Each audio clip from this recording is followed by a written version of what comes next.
নেপালের সাম্প্রতিক প্রাকৃতিক দুর্যোগ, ব্যাপক প্রাণহানি, ক্ষয়ক্ষতির প্রেক্ষিতে আমি শোক প্রস্তাবের জন্য অনুরোধ করছি।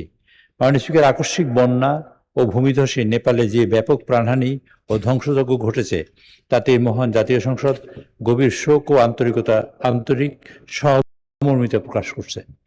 মৃত ব্যক্তিদের শোক সন্তপ্ত পরিবারগুলোর প্রতি গভীর সমবেদনা জ্ঞাপন করছে। একই সাথে নিখোঁজ ব্যক্তিদের উদ্ধার এবং আহতদের দ্রুত আরোগ্য কামনা করছে।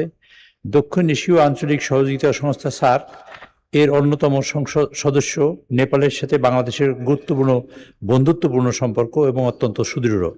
এই শোকাবহ সময়ে বাংলাদেশের জনগণ বন্ধুপ্রতিম নেপালের জনগণের পাশে থেকে উদ্ধার ও ত্রাণ কার্যক্রম সব ধরনের সহযোগিতা প্রদানে প্রস্তুত রয়েছে।